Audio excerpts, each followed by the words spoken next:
বিসমিল্লাহির রহমানির রহিম। আসসালামু আলাইকুম। কেমন আছেন সবাই? সবার জন্য অনেক শুভকামনা ও দোয়া নিয়ে আজকের ভিডিওটি শুরু করছি। জানাবেন কে কেমন আছেন। আলহামদুলিল্লাহ, আমরা আল্লাহর রহমতে অনেক অনেক ভালো আছি। রমজানের শেষ মুহূর্তে কিছু কেনাকাটা করে নিয়ে আসছি। আর এই যে প্রথমে দেখতে পারছেন কিছু ফুলের টব, যেগুলো ঝুলিয়ে দিতে হয় সেগুলো কিনছি। আর এই যে টবগুলো, এই যে ফুলের টবগুলো কিনে নিয়ে আসছি। আসলে মেয়েরা বাজারে গেলেই কিন্তু অনেক টাকার প্রয়োজন হয়। আর যেটা মনে করেন যেটা বাজেটে থাকে তার থেকে অতিরিক্ত খরচ হয়ে যায়। যেটা চোখে লাগে সেটাই কিন্তু কিনতে পছন্দ করে সব মেয়েরা। জানি না কে কেমন, আমি কিন্তু এভাবে টাকাটা নষ্ট করে ফেলি। মনে করি যে টাকা জমাবো করে, তারপরেও না টাকা জমানো হয় না। মাঝখান থেকে অনেক টাকায় খরচ হয়ে যায়। দেখতে দেখতে চলে আসলো রমজান মাস। আর এই রমজানের উপলক্ষে কিছু পোড়াগো কিনে নিয়ে আসলাম। এটা দিয়ে আমি ঘরটাকে সাজিয়ে নেব। এই টপসগুলো 100 টাকা করে নিয়েছে।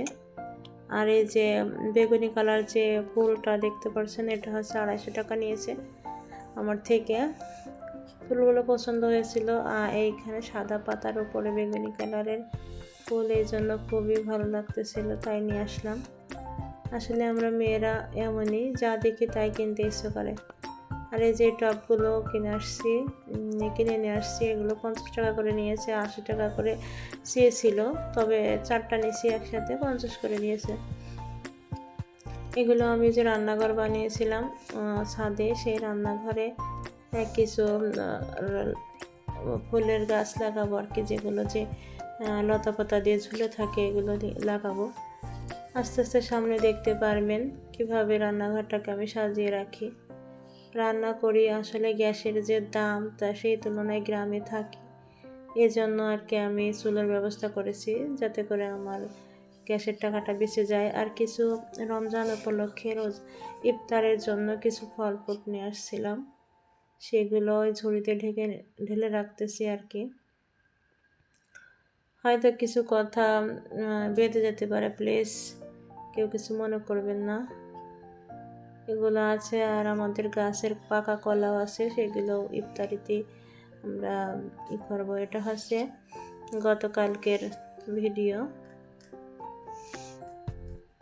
আর এখন বাজারে যে দাম, ফল ফ্রুট হাত দেওয়ার মতো নেই, সব কিছুর দাম অতিরিক্ত বাড়িয়ে দিয়েছে।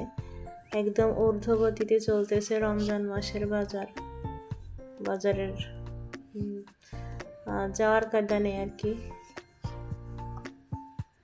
তারপরেও রোজা থাকতে হলে এগুলো প্রয়োজন, তাই নিয়ে আসলাম। আমার ছেলে 2জনই রোজা রাখবে,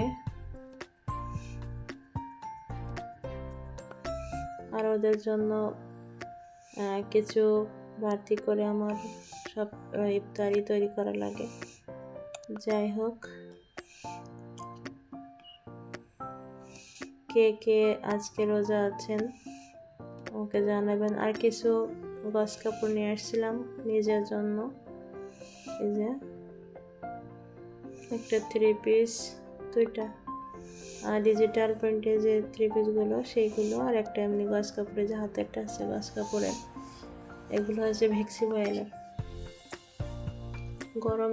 গরমকালে পরতে খুবই আরামদায়ক।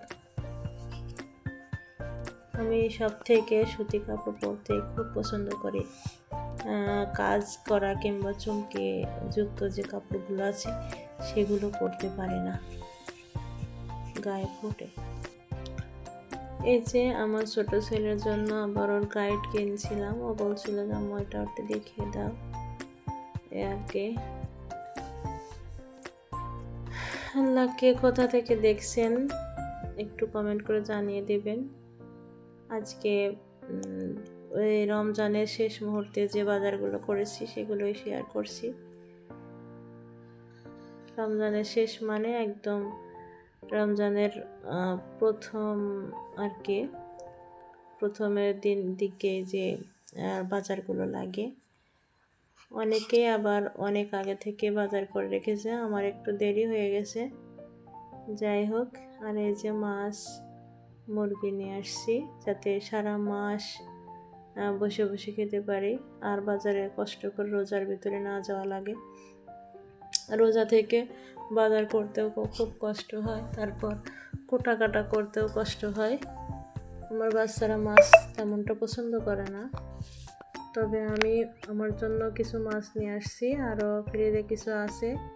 আর এই যে কিছু ব্রয়লার মুরগি নিয়ে আসছি, আর গ্রাম থেকে কিছু দেশি মুরগি কিনে নিয়ে বাকি দিনগুলো খাবো আর কি, সেই হিসাব করে নিয়ে আসছি এগুলো।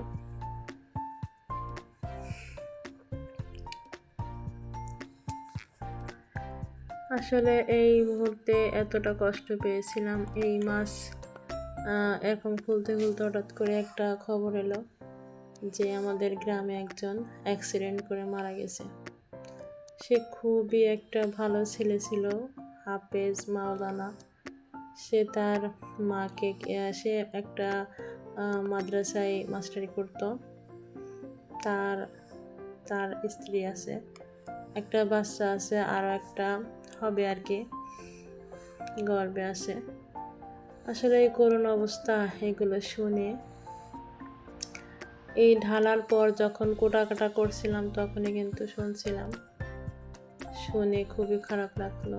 সে একদম সে গত পরশু আর কি, আজকে বৃহস্পতিবার, মঙ্গলবারে মার কাছে আসছিল। মার কাছে এসে এবার ওর মার জন্য কিছু ইফতারি, ঈদের কিছু কাপড় নিয়ে এসে মাকে দিয়েছিল। মায়ের জন্য মাকে বলেছিল, মা তুমি একটু পড়ো। ওর মা পড়েছিল কিনা জানি না, তবে ছেলে মাকে দেখে যখন তার গন্তব্যে পৌঁছানোর জন্য যায়, তখনই কিন্তু রাস্তার মাঝখানে অ্যাক্সিডেন্ট করে একদম মাজার উপরে গাড়ি উঠে যায়, একদম নাড়ি বুড়ি বের হয়ে যায় পেট থেকে। কি একটা অবস্থা! এই যে মাছ ধুচ্ছিলাম, মাছগুলো তেমন ভালো করে ধুইনি। আমার ননদ এসে আমাকে ডাকাডাকি করতেছিল, তাড়াহুড়ো করে এগুলো ধুয়ে কোনো রকম বক্সে রাখতে পারিনি, পলিথিন রেখে ডিপ ফ্রিজে ঢুকায় গিয়েছিলাম দেখতে। আসলে এগুলো দেখলে খুবই কষ্ট লাগে। তার এই জীবনের এই রোজাটাও সে পেল না আর কি। এত অসহায় তার স্ত্রী এবং তার সন্তানগুলো। জানি না এই আফসোসটা তাদের সারা জীবন থেকে যাবে। হয়তো আমাদের রক্তের কিছু না, আমাদের প্রতিবেশী, একটু দূরেই, তারপরেও চিন্তা করলে ওদের স্থানে নিজেদেরকে দাঁড় করালে কেমন হবে, সেই চিন্তা থেকেই আফসোস করি যে হায় আল্লাহ, সবাইকে ভালো রাখো, প্রবাসীদেরকে সুস্থ রাখো, ভালো রাখো। আফসোস করে কোনো লাভ নেই, সবাইকে একদিন অন্ধকার কবরে চলে যেতে হবে। আমি এই যে মাছগুলোকে সুন্দর করে ধুয়ে নিচ্ছিলাম, এর আগে কিন্তু আমি মুরগিটাকে ধুয়ে নিয়েছি, তখন কিন্তু ভিডিও করিনি। ওই যে বললাম না, ওটা শুনে আর ভিডিও করতে ইচ্ছা করছিল না। তারপরেও মোবাইলটা স্ট্যান্ডে ছিল বলে পরবর্তীতে এইটুকু ভিডিও করলাম। যেহেতু আমি এই মাছ কুটে তারপর ধুয়ে এই 3 পিসটা পাল্টিয়ে নামাজ পড়ে তারপরে যাব। এই ফাঁকে কিন্তু আমি তাকে আমার ননদকে নিচেই বসতে বলেছি যে আপনি নিচে একটু অপেক্ষা করেন, আমি আসতেছি। কি আর করা, আল্লাহ যখন যার ইচ্ছা, যখন যাকে কবুল করবেন সে তখন চলে যাবে। শুধু মনে হয়, আল্লাহ তুমি মাফ করে দিও, সকল গুনাহ মাফ করে দিও, আমাদেরকে তোমার মুমিনের দলে দলভুক্ত করে নিও। এইভাবে মৃত্যু দিও না, যেখানে কোনো আত্মীয় স্বজন নাই, একদম গাড়িতে পিষিয়ে দিয়ে গেছে। কি কষ্টই না লাগে। এই স্মৃতিগুলো নিজেদের দিকে ফেরালে কেমন হবে, এই আফসোসে খুব কান্না লাগে। যাই হোক, আজকের মতোই পর্যন্ত। সবাই ভালো থাকবেন, সবার জন্য অনেক দোয়া রইল। সবাই যেন আল্লাহর রহমতে পুরো রোজাটা থাকতে পারে। সবার জন্য নেক হায়াত দান করে। আল্লাহ তুমি সর্বশক্তিমান, তুমি সবাইকে হেদায়েত দান করো, নামাজি বানাও। তুমি আমাকে আমার হাল পরিবারকে নামাজি বানায় দাও। এভাবে কাউকে মৃত্যু দিও না আল্লাহ, তুমি হেদায়েত দান করো। সবাই ভালো থাকবেন। আল্লাহ হাফেজ। আসসালামু আলাইকুম।